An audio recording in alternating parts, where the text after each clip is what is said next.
কে এই Lamine Yamal, যার দিকে গোটা বিশ্বের মুসলিম উম্মারা আজকে তাকিয়ে আছে? লামিন ইয়ামাল স্পেনের একজন খেলোয়াড়।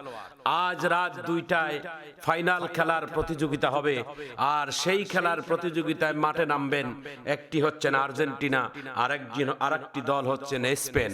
আর স্পেনের পক্ষ থেকে একজন মুসলিম খেলোয়াড় যিনি মাঠে লড়াই করবেন আর্জেন্টিনার বিপক্ষে, নাম তার লামিন ইয়ামাল।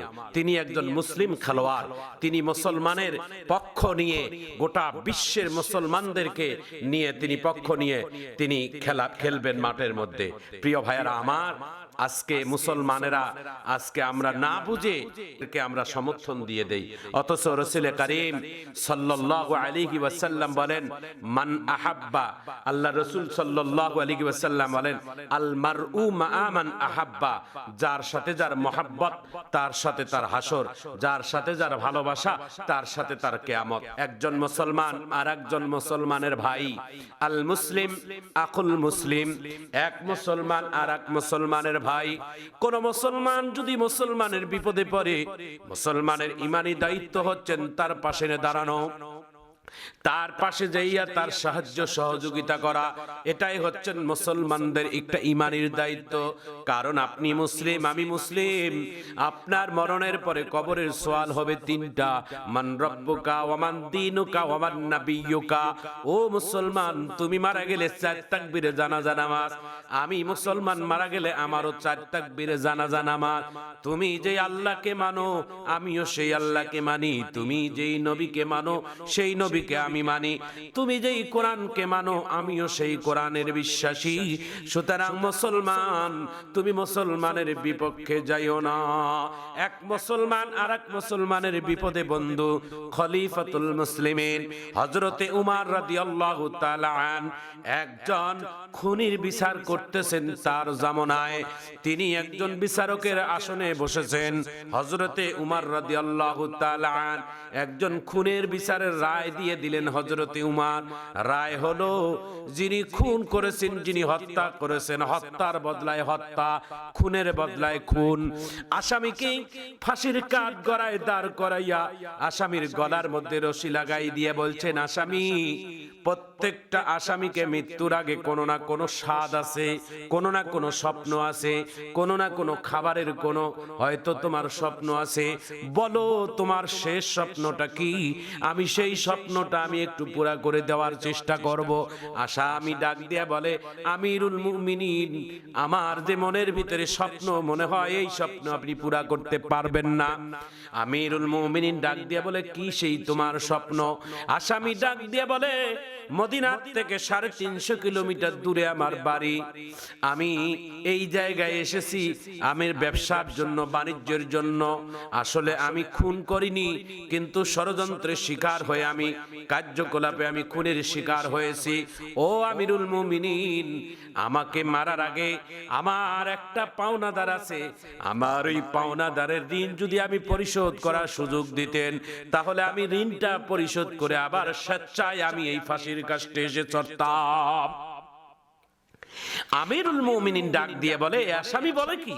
350 কিলোমিটার দূরের এই আসামিকে যদি ছেড়ে দেই, তাহলে এই আসামি যদি না আসে তাহলে তো ইনসাফের বিচার হবে না, এই আসামিকে ছেড়ে দেওয়া যাবে না।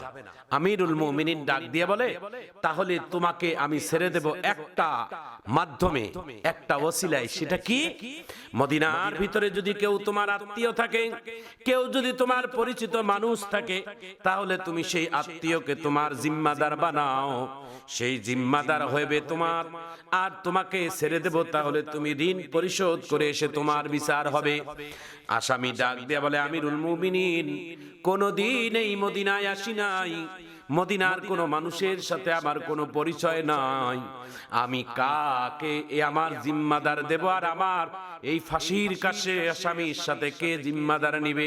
সুতরাং আমার ঋণ পরিশোধ হবে না, আর আমার ঋণও পরিশোধ হবে না। সুতরাং আমার গলার মধ্যে রশি লাগাইয়া আমাকে ঝুলিয়া মারিয়া ফেলেন। আমিরুল মুমিনিন যখনই আবার দ্বিতীয়বার ঘোষণা দিয়েছেন, এমন সময় গলার মধ্যে রশি লাগছে, মাঝখান থেকে সাহাবায়ে কিরামের মধ্য থেকে একজনের হাত উঠেছে। কে সেই হাত? ডাক দিয়া বলে, ইয়া আমিরুল মুমিনিন, এই আসামির কেউ নাই, কিন্তু আমি দেখলাম যে আসামি 350 কিলোমিটার দূরের একটা ঋণ পরিশোধ করে এসে মরতে চায়, আমি সেই আসামির জিম্মাদার হতে চাই। আমিরুল মুমিনিন ডাক দিয়ে বলে, তোমরা ফাঁকা হও দেখি এই আসামির কে এই লোক, আমি একটু তাকিয়ে দেখি। সবাই যখন ফাঁকা হয়ে গেলেন, আমিরুল মুমিনিন ডাক দিয়ে বলে, নবীর একজন জলিল কদর সাহাবী, নাম তার হযরতে আবু যর গিফারী রাদিয়াল্লাহু তাআলা আনহু। হযরতে আবু যর গিফারী রাদিয়াল্লাহু তাআলা আনহু একজন ফাঁসির কাষ্ঠের আসামির তিনি জিম্মাদার হয়ে গেলেন। আমিরুল মুমিনিন ডাক দিয়া বলে, ওগো ওগো আল্লাহর বান্দা, ওগো সাহাবী, তুমি কি জানো এই আসামি কত দুর্বারি, তাকে কি চেনো? কয় না, আমি চিনি না, আমি জানি না। বলে, চিনি না জানি না, তাহলে এই আসামির তুমি কেন জিম্মাদার হও? যদি তুমি এই আসামি যদি সঠিক সময় না আসে, তাহলে তোমাকে আমি ফাঁসির কাষ্ঠে চড়াবো, তুমি জানো? আবু যর গিফারী রাদিয়াল্লাহু তাআলা আনহু ডাক দিয়া বলে, আমি জানি গো আমিরুল মুমিনিন, জানি। যদি আসামি না আসে, আমি তাহলে তার জন্য জীবন দিয়ে দেব। একজন মুসলমান হয়ে মুসলমানের জীবন যদি আমি তার জন্য দিতে পারি, হইতে পারে এটাই আমার জন্য একটা নাজাতের ওসিলা। ছেড়ে দেন আসামিকে, আপনি ওনাকে ছেড়ে দিয়ে বলেন।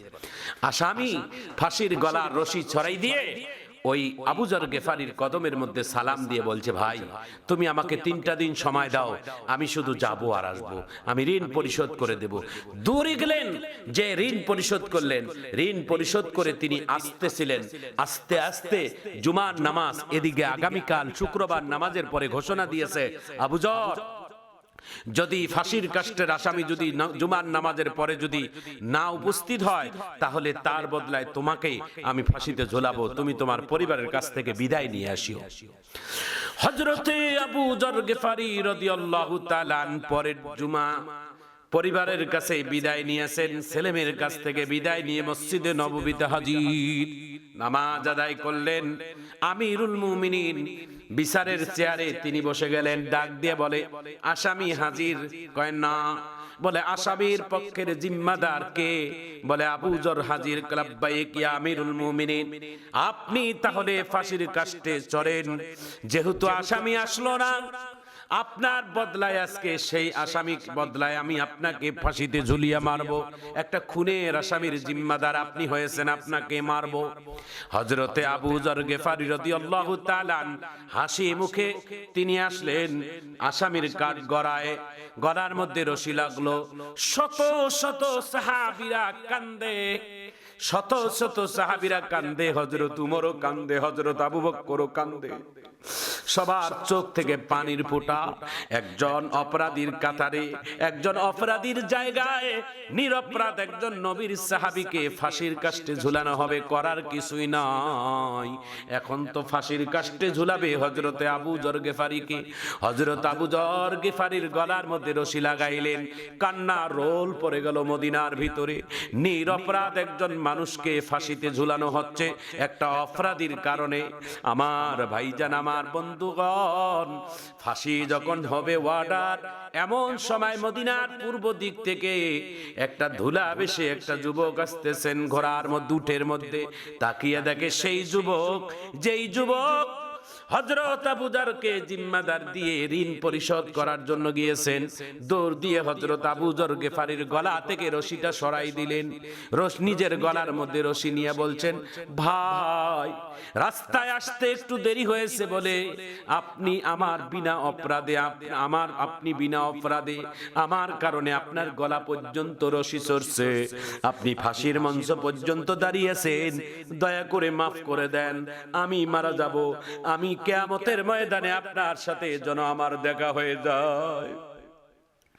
আমিরুল মুমিনিন অরিজিনাল আসামির গলায় যখন রশি লাগাবে, এমন সময় রশি যখন টান দিবে, আসামির পক্ষে যিনি বাদী দাঁড় হয়ে ডাক দিয়ে বলে, আমিরুল মুমিনিন, এতক্ষণ পর্যন্ত আমরা দুই ভাই দেখলাম আমার বাবার হত্যার আসামি এই যুবক, যিনি আমার বাবাকে হত্যা করে 350 কিলোমিটার দূর থেকে এসে ঋণ পরিশোধ করে এসে আবার যিনি ফাঁসির কাস্টে চড়তে চায়, যিনি আবার ফাঁসির কাস্টে মরতে চায়, বোঝা যায় এই লোকটা ইচ্ছা করে আমার বাবাকে হত্যা করেনি।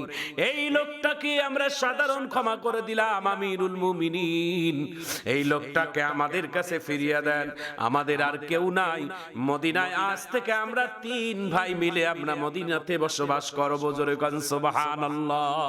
আল মুসলিম আকুল মুসলিম, একজন মুসলমান আর একজনের মুসলমানের ভাই, এক মুসলমান আর একজনের মুসলমানের পক্ষ নিবে, এটাই হচ্ছেন ইমানের দায়িত্ব।